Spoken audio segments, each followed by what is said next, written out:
and welcome to Tech TV's program about the AI chip wars. We're going to be talking today about the massive battle that there is happening in the AI chip environment and asking who will power the AI future. I have a number of special guests joining us today, but before I introduce them to you, I just wanted to set the scenes. Obviously, many of you are familiar with the AI landscape and a lot of the battles that are happening in the chip environment. NVIDIA for some time has been the giant in the market with its GPUs, which are graphical processing units. But they're seeing challenges now from hyperscalers like Google and AWS, who are developing chips of their own, and they have their eye on the market. And many of the old guard are looking to come back. We have AMD with not one but two major chips of its own.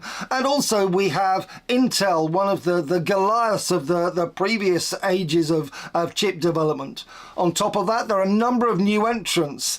Cerebras is one that is showing a lot of promise. We've also got Samba Nova, which is proving very challenging, and Grok, which is we've seen a lot of headlines about them recently, as well as a number of startups. TensTorrent is one. We've also got D-Matrix, which is another interesting player, and Untether AI. Now, this provides us with a really interesting environment where any of these could be players. But what I want to consider is, well, what are the key factors that are going to define the winners, not only in the immediate future, but as we look further ahead? Now, I'm not an expert in all of this, so I'm going to introduce you to some of my guests who certainly are experts in this particular arena. I'd like to start by introducing Andrew Chien. Andrew obviously is a complete expert in this area from the University of Chicago, a former executive at Intel. Andrew, please introduce yourselves to our audience. Hello, I'm Andrew Chien. I'm currently a professor at the University of Chicago and a senior scientist at Oregon National Laboratory. I was formerly the vice president of research at Intel Corporation, and I'm currently the founder of a new silicon chip startup. Our next guest is Micheal Cation. Micheal joins us from an organization that's focused on data preparation for LLMs and inference. Micheal, tell us what your organization is and exactly what your role is there. Sure. I'm the CEO of Fractal, and we're a software company, so we don't obviously build chips, but we make use of them. And what we do is, right now, the AI world is taking data and moving it to big data centers where AI engines operate on it. We flip that. Our software enables you to take the AI engines, push them out to the edge of the network, and run them where the data is. Also joining us is Sarah Osentoski. And Sarah, we're very grateful. Sarah, you have a focus on robots and chips designs and a whole load of different things. Tell us a little bit about your role and your background. Hi, my name is Sarah. I'm the CTO at Vinci. We're a software company as well, and we build a foundation model for physics and work with leading hardware, semiconductor electronics, and general hardware design companies to understand how their parts will perform when they're becoming increasingly complex. My background's, I've worked my entire career in AI and robotics. I've been thinking about AI for the physical world for quite a bit. And last but not least, we're joined by Wes Hook, who's going to give us a little bit of a different perspective from the customer environment, where in the discussions he's having with a large number of customer organizations. Wes, again, please introduce yourself. Thank you. My name is Wes Hook, and I am a director of customer success, which means after the training is done, the AI is deployed into organizations, I look at the different opportunities that the companies have to scale and to efficiently operate within AI parameters for their success. Okay, we're seeing a massive amount of investment in a whole load of data centers, some of them on an enormous scale. A lot of the companies investing in these are the traditional companies that we've seen investing in data centers for some time, but there are also some new players, and we have people on both sides of the equation. Some of those that are going to be the users of these data centers and the big AI players like the OpenAI and Anthropic come to mind. But also we have other players that are actually supporting them, the likes of Oracle, who recently, and only in the last couple of days, announced enormous redundancies because they're shifting their focus very much into this arena. And all of these companies are not only investing in the physical infrastructure of the data centers, but a large amount of that investment is actually in the chips themselves. Andrew, I'd like to start speaking to you and say, well, as we look at the current focus that has been on a lot of the training of these LLMs, what has been the main focus and what has led to the success that we've seen for the GPU leader, or the graphical processing unit leader, the NVIDIA, in the market so far? Well, historically, training has been driven by the need for massive amounts of efficient computation, of efficient dense linear algebra, basically, to paw through all of the training data and create these statistical models. And NVIDIA has been long the leader of that, coming out of the scientific and graphics community, and has driven that capability and density, not only of just traditional computing operations, but they've been the leader of this revolution of moving from traditional floating point data types like 64 and 30-bit, 2-to-2-bit data types down to this very, very low precision math, right, which is the defining characteristic of AI these days. And as we see all of this investment, the market is seeking to shift. A lot of the GPUs, the graphical processing units that have been purchased from the likes of NVIDIA, have not yet been actually rolled out and placed into these data centers, many of which haven't been built yet, let alone powered up. And these companies are sitting on a massive inventory of such chips. Maybe those chips have a limited shelf life. Andrew, again, I don't know, what is the shelf life of some of these chips? And we're going to start to come and look at what are some of the alternatives. Yeah, that's a great point. So traditionally, silicon chips have depreciated really fast. You know, when I was at Intel, something like 90% of the products Intel had in the marketplace hadn't existed in the marketplace 12 months earlier. So huge churn.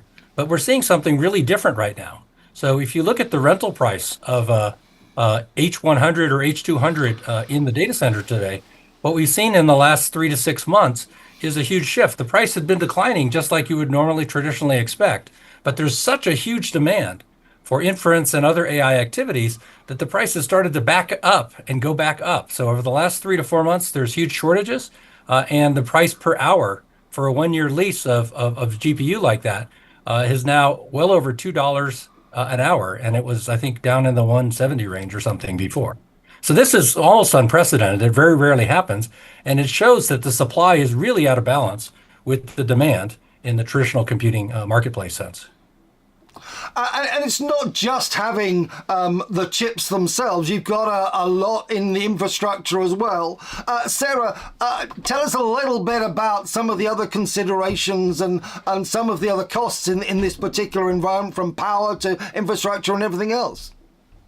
So when we think about training our models, one of the things that really matters to us is data availability. So like Michael said, like being able to have compute where you have access to your data really makes a big difference. And so for my side, as chips improve, we hope to see that model efficiency will improve as well. And so when we're pricing out training our models, those are the considerations when we're picking partners for training and for hosting. And as we go forward, we're going to be seeing a big shift from training to inference. Maybe Micheal, I know that you're focused on preparing the data for these models. As this shift happens, what are going to be the implications, not only for the AI companies themselves and the chip manufacturers, but also in what you actually do with the data? Yeah, no, the implications are significant. Right now, if you look at the AI industry, it's you could characterize it as bringing all the data that you can grab to a single place and running really, really large models on it, which explains the just insatiable demand for raw processing power right now. And that's great, but frankly, what you're doing with that is you're just setting the stage, because to do really useful work, it's all about inference and taking the models that come out of that stage of processing and doing something with them. And what we're seeing is that the actual practical problems that real world enterprises want to solve tend to require more focused, more constrained models, right? You don't need the ginormous Uber model that can do everything in the universe. What you want are much smaller models that are doing very focused inferencing on a very specific problem and very specific data set. And what it means is you don't need all the processing power. You can actually run those types of models on the data sets at the edge in a distributed fashion. And so you need the type of data center infrastructure that we see right now for that first stage, for that preparation stage. But for the actually doing something with it stage, it's not at all clear that you need the data centers at all. That's going to be not very good news for those that have invested such an enormous amount in the current direction and the current infrastructure. There is an enormous amount being invested. We have people sitting on an enormous amount of infrastructure and inventory, indeed, of the existing chips based on the existing model. Are they going to be left high and dry with an enormous amount of inventory that possibly isn't worth it and possibly is going to be deteriorating in price over time? And that's the killer question, right? It is possible that what happens is, as we move to the I want to go do something with it stage, and it's all about inferencing, and it tends to be, at least what we're seeing, is very focused, very constrained inferencing, that the next stage of market participants will say, thank you very much for your investment. We appreciate all the hard work. We'll take it from here. I don't know that that's going to happen, but it is it's a risk. I mean, it's a very open question right now.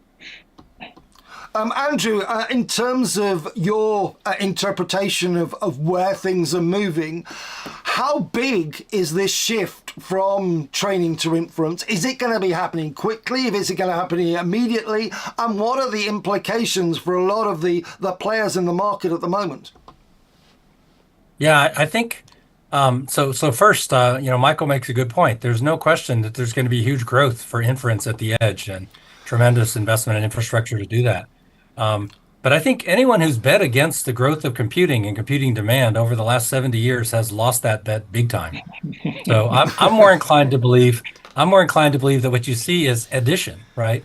Is you see addition of massive growth of inference capacity on top of the significant growth we're seeing in training capacity. And the short-term evidence for that is the 3-month run up in H100 price and hour prices that I mentioned earlier. There's no question that today we're out of balance and the demand is outstripping the supply. Longer term, it's tougher to predict. But I'll tell you, there's one thing that underpins all of it, which is that we've got this shift to agentics, where you're getting many inferences from a single, say, human or computer interaction. So that's going to cause inference to scale as a fraction of the workload. I think Facebook, now Meta, used to quote the mix in their pre-LLM days as being 30% training, 70% inference. With agentics, we may see 10% training, 90% inference, or some very, very large numbers like that. And that means huge amounts of computing that need to be deployed. And I think it's also this was teed up as a shift from training to inference. There's a huge shift in architecture happening because inference requires different things. And you've seen NVIDIA as the dominant leader basically concede that their traditional monolithic GPU solution isn't sufficient and they've announced new chips for prefill, and they've announced new chips, basically by buying grok in recent times. So you're seeing that shift happening, and the market leader is reflecting that. And obviously there is this big shift happening at the moment, but much of this shift is obviously going to be going at the pace that the clients demand. Wes, I know that you're very client focused.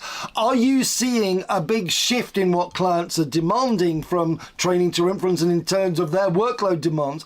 But more than that, how successful are organizations at this moment in time with a lot of their AI trials? And we hear stories about companies really having difficulty getting some of their early AI initiatives off the ground, and some of them not always being successful. That is in fact true. Very high percentage right now do the training, do the initial implementation, but then when it comes to the inference and the daily usage by the end users in an organization, Andrew makes an excellent point. What I'm seeing from the implementation standpoint is once the AI is put into an organization, the organization almost wants to put constraints on it. And what I mean by that is certain sets of data that they want to use in their analyses for their workers.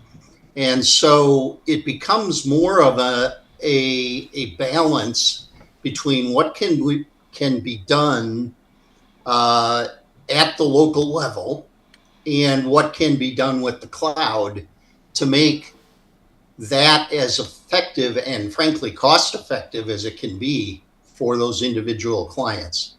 And probably the most interesting thing that I'm hearing more and more and more today is data sovereignty and privacy. And so they want to get at the point of, okay, if I have a system of record, whatever that system happens to be for my organization, right?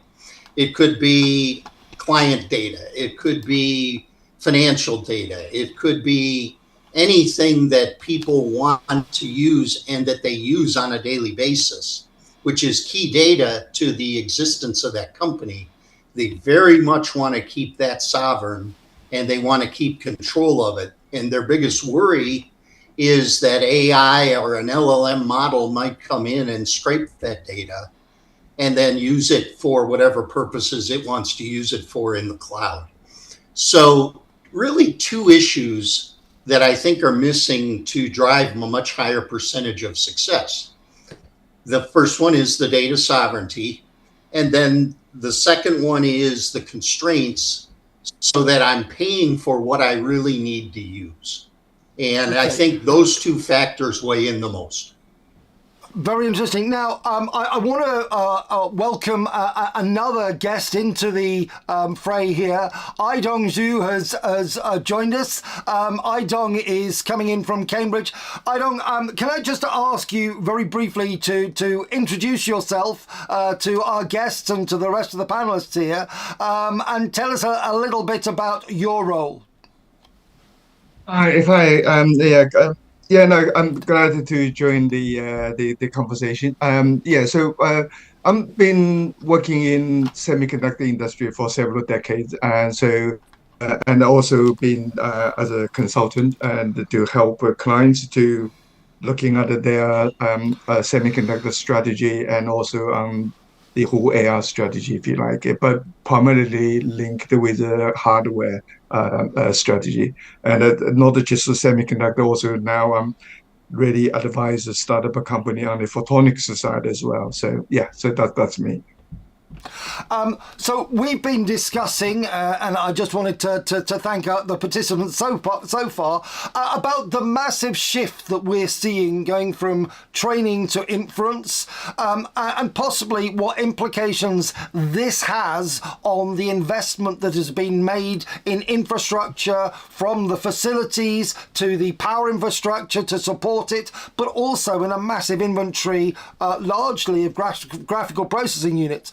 Aidong, how do you see the demands changing, and how do you see the implications for the players in this market?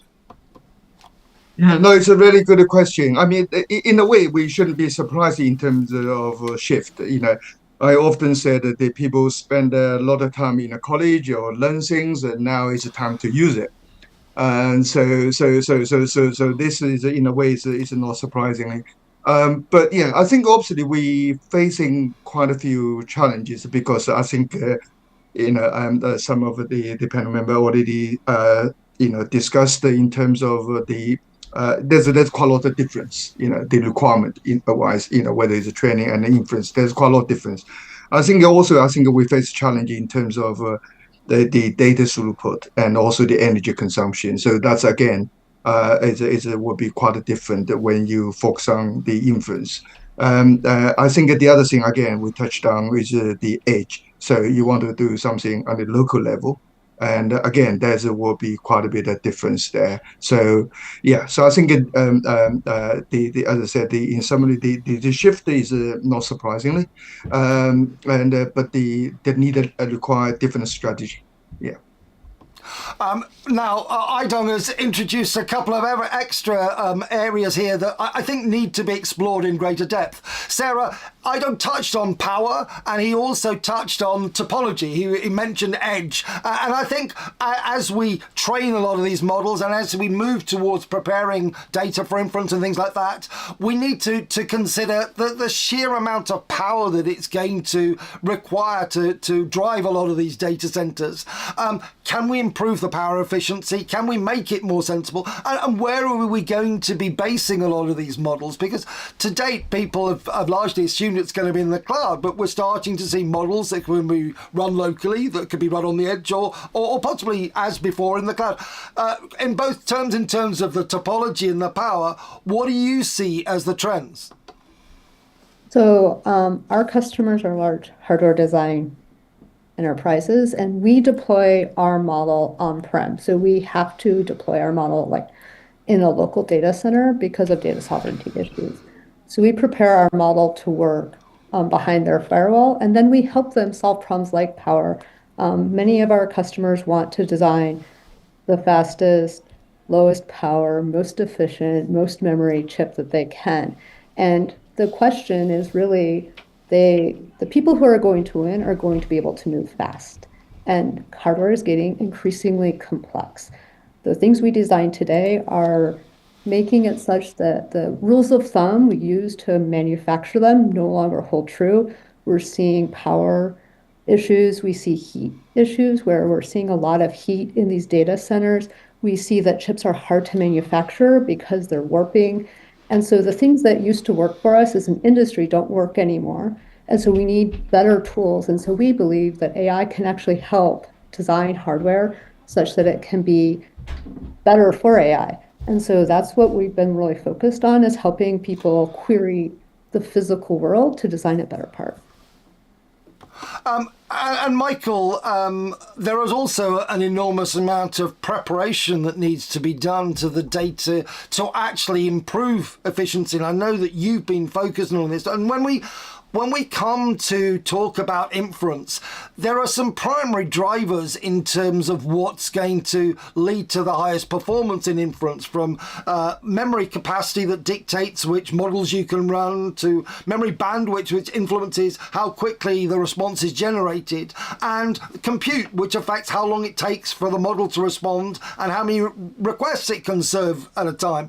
But in terms of the data, is it important how the data is prepared? And if so, why? Yeah, absolutely. Because I think the thing that sometimes gets lost in all the conversations about compute is, if you look at a computer, fundamentally it has to do two things. It's doing compute and it's doing I/O, input, output. It's having to move data to process and manipulate the data. Computers are spectacularly good at compute. They are spectacularly bad at I/O, right? So computers are lightning fast at calculating things. By comparison, they're unbelievably slow at moving data. So the thing that actually drives the the performance of doing something for real, right? Taking your models and pointing it at real data and doing a real application. It's all about I/O. It's all about how is the data organized so that you're moving the data as little as possible, because that will make orders of magnitude difference in how fast you run. And can I just ask for our non-technical audience, when you say I/O, what's a little bit about exactly what you're referring to here? Oh, okay, sure. So if you look at a computer, the real work is done inside the CPU, the central processing unit, and it has a relatively few number of registers where the data is stored. So if you look at the memory of a computer, you've got a spectacular amount of memory, you've got even more spectacular amounts of storage. But in terms of what the central processing unit can actually work on for it to actually perform a calculation, that data has to be inside of a register in the CPU core, and there's only a handful of them. There just aren't that many registers. And so the performance of a real-world application is really all about how are you moving data from persistent storage to RAM, to random access memory. That's when you hear people talk about memory chips, that's what they're referring to, and from there into the CPU core. And if you can make that transition of data efficient, if you can make sure that every process has in that process the data that it needs to do useful work, you can literally improve the performance of the system by factors of 10, 100, 1,000, a million. I mean, we've literally got a couple customers where the first version of what they were doing compared to what they're doing now, it's a million times faster. And the only thing that changed was how they were organizing and manipulating the data.